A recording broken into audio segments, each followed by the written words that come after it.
آفتاب کی روشنی کی قسم اور رات کی تاریکی کی قسم جب وہ چھا جائے۔ اے نبی صلی اللہ علیہ وآلہ وسلم، تمہارے پروردگار نے نہ تو تم کو چھوڑ دیا اور نہ تم سے ناراض ہی ہوا، اور آخرت تمہارے لیے دنیا سے کہیں بہتر ہے، اور تمہارا پروردگار تمہیں عنقریب اتنا کچھ عطا فرمائے گا کہ تم خوش ہو جاؤ گے۔ بھلا اس نے تمہیں یتیم پا کر جگہ نہیں دی؟ بے شک دی، اور تمہیں رستے سے ناواقف دیکھا تو سیدھا رستہ دکھایا، اور اس نے تمہیں تنگ دست پایا تو غنی کر دیا۔ تو تم بھی یتیم پر ستم نہ کرنا اور مانگنے والے کو جھڑکی نہ دینا، اور اپنے پروردگار کی نعمت یعنی وحی کا بیان کرتے رہنا۔ شروع اللہ کا نام لے کر جو بڑا مہربان نہایت رحم والا ہے۔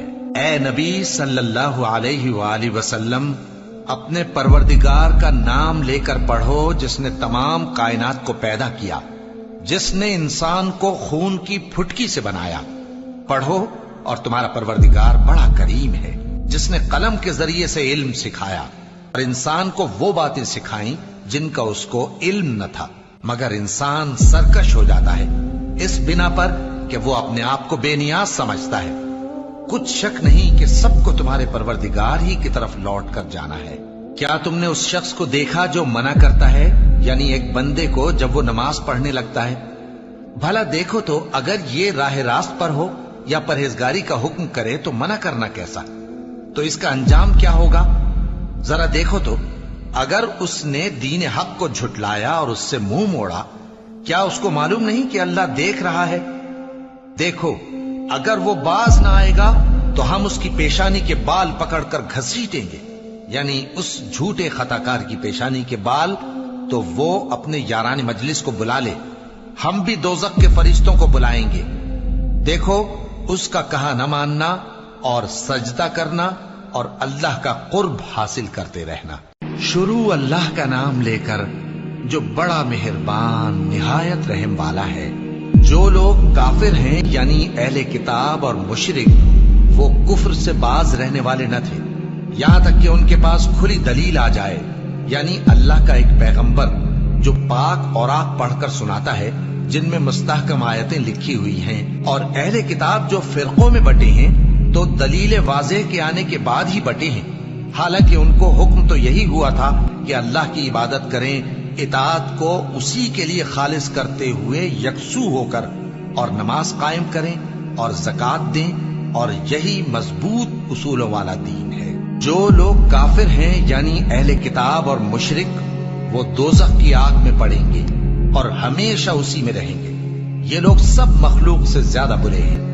بے شک جو لوگ ایمان لائے اور نیک عمل کرتے رہے وہ تمام خلقت سے بہتر ہیں۔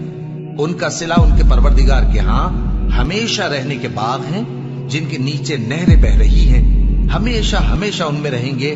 اللہ ان سے خوش اور وہ اس سے خوش۔ یہ صلہ اس کے لیے ہے جو اپنے پروردگار سے ڈرتا ہے۔ شروع اللہ کا نام لے کر جو بڑا مہربان نہایت رحم والا ہے۔ جب زمین بھونچال سے ہلا دی جائے گی اور زمین اپنے اندر کے بوجھ نکال پھینکے گی اور انسان کہے گا کہ اس کو کیا ہوا ہے، اس روز وہ اپنے حالات بیان کر دے گی، کیونکہ تمہارے پروردگار نے اس کو حکم بھیجا ہوگا۔ اس دن لوگ طرح طرح کے ہو کر آئیں گے تاکہ ان کو ان کے اعمال دکھا دیے جائیں۔ تو جس نے ذرہ بھر نیکی کی ہوگی وہ اس کو دیکھ لے گا، اور جس نے ذرہ بھر برائی کی ہوگی وہ اسے دیکھ لے گا۔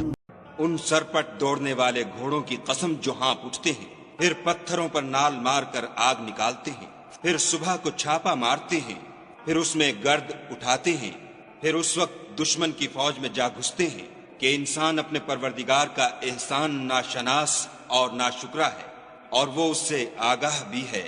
وہ تو مال کی سخت محبت کرنے والا ہے۔ کیا وہ اس وقت کو نہیں جانتا کہ جو مردے قبروں میں ہیں وہ باہر نکال لیے جائیں گے، اور جو بھید دلوں میں ہیں وہ ظاہر کر دیے جائیں گے؟ بے شک ان کا پروردگار اس روز ان سے خوب واقف ہوگا۔